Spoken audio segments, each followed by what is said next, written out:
సంవత్సరాల తరబడి government job కోసం వేచి చూస్తున్నారా? కేవలం 8 నెలల్లో మీ కల నెరవేర్చుకోండి. వెంటనే కింది నంబర్స్‌కి కాల్ చేయండి. నమస్తే, welcome back to Suman TV. ప్రస్తుతం మనతో పాటు ఉన్నారు public speaker, family counsellor Rajani Rama garu. మేడంతో మాట్లాడదాం. నమస్తే మ్యామ్. నమస్తే నవీన. మ్యామ్, ఈ రోజులో చూసుకుంటే 60 ఇయర్స్, 70 ఇయర్స్, 80 ఇయర్స్ పైన పడిన వాళ్ళు, అంటే పిల్లలంతా సెటిల్ అయిపోయారు, వాళ్ళకి ఇంకా మనవాళ్ళు మనవరాళ్ళు అందరూ కూడా ఒక స్టేజ్ లో ఒక దగ్గర ఉంటున్నారు. వీళ్ళు కొంచెం ఎలోన్ అయిపోతున్నారు ఆ ఏజ్ లో. అంటే వీళ్ళ దగ్గర ఎవరు ఉండరు కదా, వాళ్ళ ఉద్యోగాలు, పిల్లలు, స్కూళ్ళు, చదువులు అవన్నీ కూడా వీళ్ళు రమ్మంటే మా దగ్గర ఉండండి అంటారు, కానీ వాళ్ళు వచ్చి వీళ్ళ దగ్గర ఉండరు. కానీ వీళ్ళకి ఎంత మంది ఉన్నా కూడా భర్తకి భార్య, భార్యకి భర్త తోడు అనేది ఖచ్చితంగా అవసరం. ఎంత మంది ఉన్నా, పిల్లలు ఉన్నా, మనవలు ఉన్నా, చుట్టాలు ఉన్నా కూడా. ఎందుకంటే కొన్ని ఉంటాయి పర్సనల్ గా కూడా, అది ఎలా అన్నా తీసుకోవచ్చు మనం, వాళ్ళ అవసరమే అనుకోవచ్చు, అది రొమాన్సే అనుకోవచ్చు, ఏది అనుకున్నారు. కానీ ఇప్పుడు కొంతమంది ఏంటంటే ఆ వయసులో కూడా మాకు తోడు కావాలి ఖచ్చితంగా, మా ఆవిడ లాంటి అమ్మాయి నాకు కావాలి. అమ్మాయి అమ్మాయి అంటే ఇక్కడ మన అమ్మాయి అనుకోవడానికి ఏం లేదు, మా ఆవిడ లాంటి ప్రేమగా చూపించే అమ్మాయి నాకు కావాలంటే వాళ్ళకి మేము ఆస్తిపాస్తులు ఉండే రాసిస్తామని కూడా ముందుకు వస్తున్నారు కొంతమంది. 60s లో ఉన్న వాళ్ళు, 70s లో ఉన్న వాళ్ళు కూడా. అంటే ఒక్కసారి వాళ్ళ గురించి మాట్లాడుకుందామండి. చాలా మంది బయట విమర్శ ఏంటంటే వీళ్ళకి ఇప్పుడు తోడేంటి, అవసరమా ఈ వయసులో అని కన్న బిడ్డలే అంటున్నారు వాళ్ళని. మరి అలాంటి వాళ్ళకి ఏం చెప్తారు మీరు? వీళ్ళ గురించి ఒకసారి మాట్లాడు. ఇందులో నాకు 2 సైడ్స్ నేను చెప్తానండి. ఫస్ట్ చూసుకుంటే, ఎప్పుడైతే పార్ట్నర్ చనిపోతారో అప్పుడు ముఖ్యంగా ఆడవాళ్ళు భార్యలు చనిపోతే మగవాళ్ళు జీవించడం ఒక గంట కష్టం అవుతుంది. ఇంకా సంవత్సరాలు గడపాలంటే వాళ్ళకి ఇంకా వేరే నరకం అనేది ఉండదు. ఎందుకనంటే ఇప్పుడు ప్రెజెంట్ జనరేషన్ కాదు, ఎఫెక్ట్ లేదు దీనికి. పాతకాలం చూసుకుంటే వాళ్ళు ఒక 40 సంవత్సరాలు, 50 సంవత్సరాలు, 60 సంవత్సరాలు కాపురాలు చేసిన వాళ్ళు ఉంటారు. చిన్న వయసులో పెళ్ళిళ్ళు అవుతాయి వాళ్ళకి. అబ్బాయిలకు కూడా ఆ రోజుల్లో 16కి 17కి పెళ్ళిళ్ళు అయ్యేవి. సో చూసుకుంటే వాళ్ళకి అన్ని సంవత్సరాల వైవాహిక జీవితం అనుభవాలు ఉంటాయి వాళ్ళకి. అన్ని సంవత్సరాలు కలిసి ఉన్న తర్వాత, ఇందులో మళ్ళీ నేను ఇంకొక పక్కకి తీసి ఇంకొక పాయింట్ చెప్తా. ఈ భర్తలు ఆ భార్యలను ఎలా చూశారనేది మనకి పక్కన పెట్టాల్సిందే. ఎందుకనంటే వాళ్ళు సంతోషమే పెట్టారా, దుఃఖమే పెట్టారా, ఏడిపించారా, కొట్టారా అని మనకు తెలియదు. అలాంటి వాళ్ళు లేరండి, ఉన్నారు కదా. అయితే అలా ఒకవేళ అలా బాధలు పెట్టిన హస్బెండ్స్ ఉన్నా కూడా ఆ భార్యలు వాళ్ళకి ఎన్ని సేవలు చేసి ఉంటారు. స్టిల్ మా జనరేషన్ వరకు మేము కూడా అన్నీ అందిస్తూనే ఉంటాం ఈ రోజుకి కూడా. ఇవాళ ఇక్కడ కుర్చీలో కూర్చొని మాట్లాడుతున్నాను కదా అని ఎవరు అనుకోవటానికి లేదు. ఇంటి దగ్గర A to Z నేనే చేస్తాను, తీసుకెళ్ళి అందిస్తాను. ఏ మూల ఉన్నా, ఎక్కడున్నా, కాలు నొప్పి పెట్టనివ్వండి, చేయి నొప్పి పెట్టనివ్వండి, ఇంట్లో మేడ్ రాకపోనివ్వండి, ఏదైనా సరే. అలా వాళ్ళు వచ్చి ఒకవేళ తీసుకోవచ్చు కదా అంటే వచ్చి తీసుకున్నా కూడా నాకు తృప్తి అనిపించదు. ఎందుకంటే ఇక్కడ ఈ సబ్ కాన్షియస్ మైండ్ లో ఉండిపోయింది.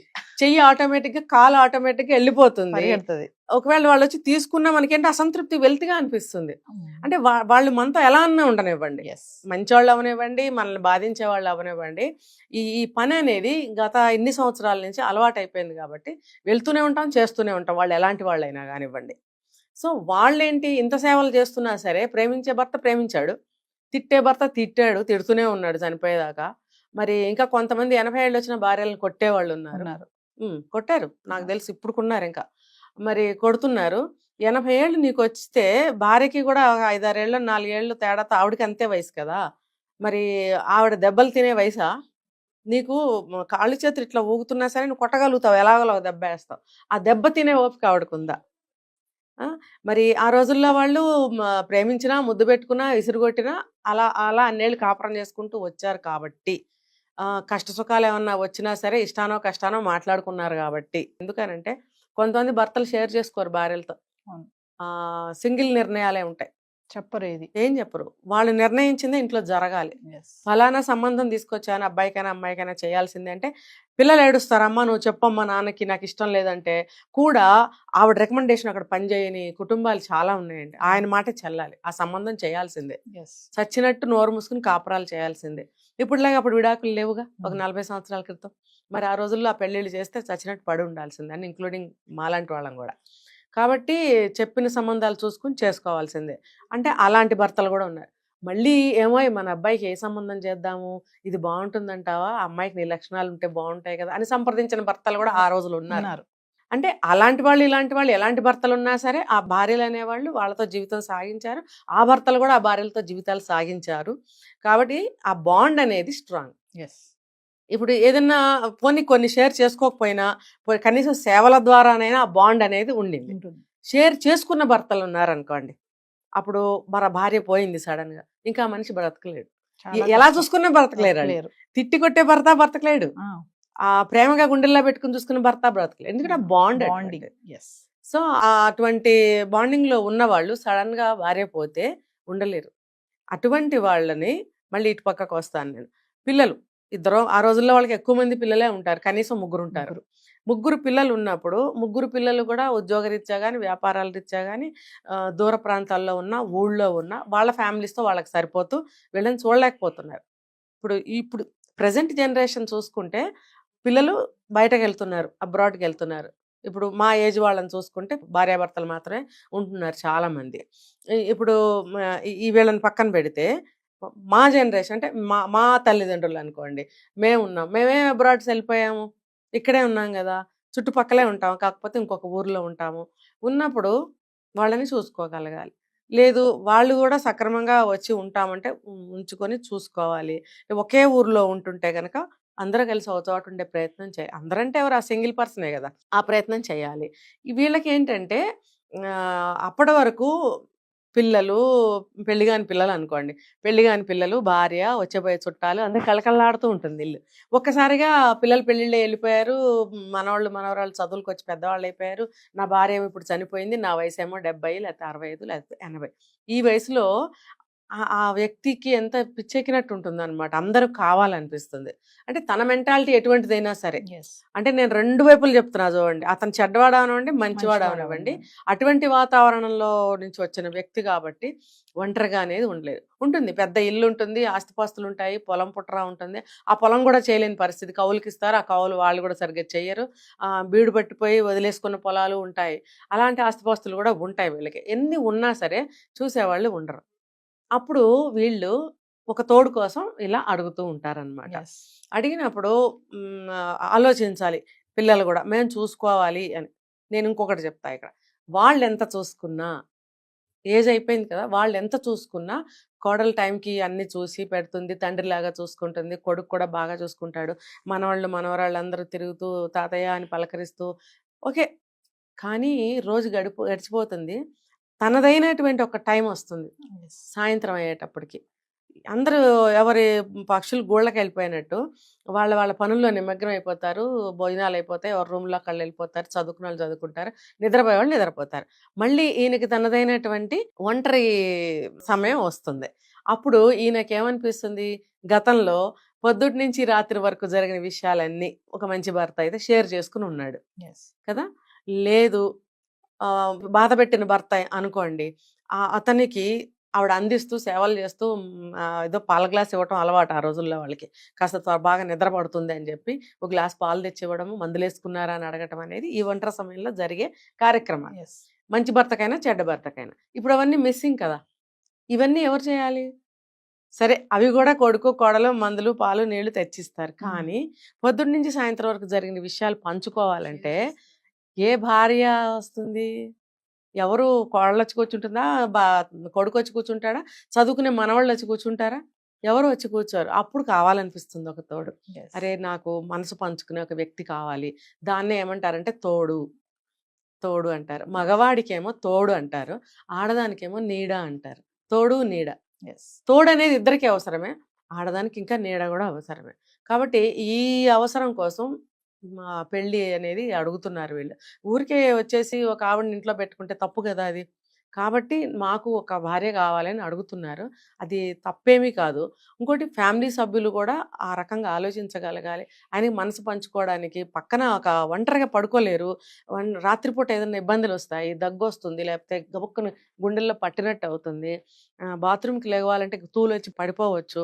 ఒక మనిషి పక్కనుంటే తట్టి లేపి నేను బాత్రూమ్కి వెళ్తున్నానని చెప్తారు. ఎందుకనంటే గబుక్కనే బాత్రూంలో కాలు జారి పడిపోతే ఈవిడికి అర్థం కాదు, ఎదట్లో ఉంటుంది, లేపుతారనమాట.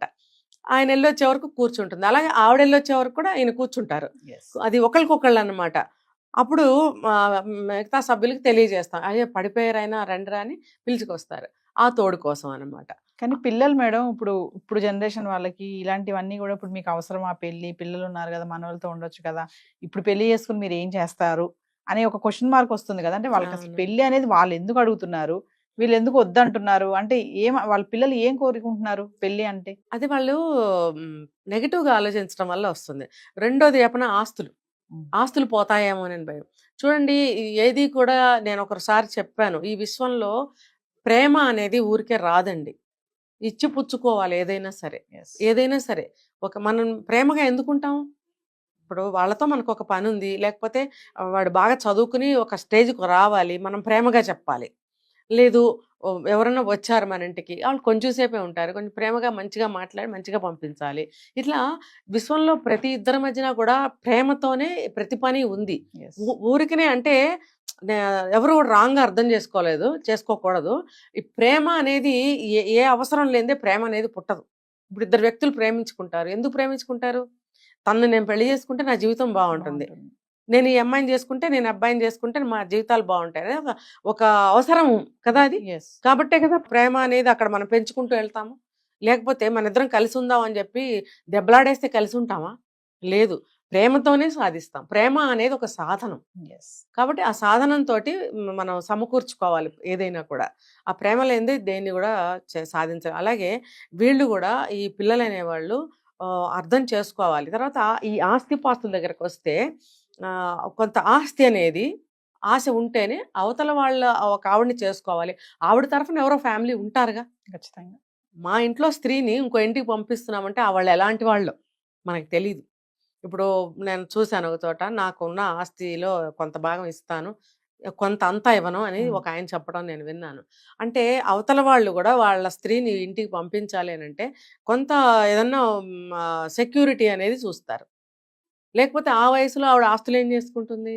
ఒక సెక్యూరిటీ అన్నమాట. చూడండి, ఇన్ కేస్ రేపొద్దున కొద్ది రోజులేక ఆయనే ముందు పోయాడు, వీడు ఒంటరి అయిపోతాడు. అప్పుడు మళ్ళీ ఆవిడకి సేమ్ యాజ్ ఓల్డ్ స్టోరీగా. అయితే ఇక్కడ క్లాజ్ ఏంటంటే స్త్రీ పోతే మగవాళ్ళు ఎక్కువ కాలం బ్రతకలేరు. అదే భర్త పోతే స్త్రీలు కొంచెం స్ట్రాంగ్ మైండ్‌తో బ్రతకగలుగుతారు. సో, పెళ్ళిళ్ళల్లో కూడా స్త్రీధనం అని చెప్పి కొంత ఇస్తారు. జీవితం ఏదన్నా ఆగమైతే ఎలాగో బ్రతుకుతుంది అని. ఈ రోజుల్లో చదువులు ఉన్నాయి కాబట్టి ఉద్యోగం చేసుకొని బ్రతుకుతున్నారు. ఆ రోజుల్లో ఎంతో కొంత ఆస్తులు ఇచ్చేవారు. ఆ ఆస్తి ఏంటంటే స్త్రీధనం, అది ఎవరు ముట్టుకోకూడదు. అలాగే ఇక్కడ కూడా ఈ పెళ్లిలో కొంత ఆవిడకి ఇస్తాను అని అంటే అవతల వాళ్ళు కూడా వాళ్ళ స్త్రీని ఈ ఇంటికి పంపించడానికి ఇష్టపడతారు. తర్వాత ఇటువైపు సంతానం కానీ అటువైపు సంతానం కానీ ఆలోచించాలి. వాళ్ళు ఒంటరి బ్రతుకుకి మనం ఎంతవరకు తోడవ్వగలుగుతాము. అవుతాము. ఎట్లా అవుతామంటే, ఇప్పుడు వీళ్ళిద్దరు పెళ్లి చేసుకుని ఇక్కడ ఉన్నంత మాత్రాన వాళ్ళు వదిలేయాలని ఏమీ లేదు. ఇప్పుడు ఆవిడ పెళ్లి చేసుకుని ఇక్కడికి వస్తుంది అనుకోండి, వాళ్ళ పిల్లలు వీడిని వదిలేస్తారా? ఈయన సంతానమే ఈవిడిని చూడాలా అంటే చూస్తారు, వీళ్ళు చూస్తారు. అంత మాత్రం చేత మీరు వదిలేస్తారా? మీ ఈవిడ సంతానము ఈవిడిని చూసుకోవాలి, ఆయన సంతానము ఈయన చూసుకోవాలి. వీలైతే ఇద్దరు సంతానాలు కలిపి వీళ్ళిద్దరిని తల్లిదండ్రుల్లాగా చూసుకోగలిగిన రోజు వచ్చినప్పుడు ఈ పెళ్లిళ్ళకి స్వాగతం. Thank you ma'am.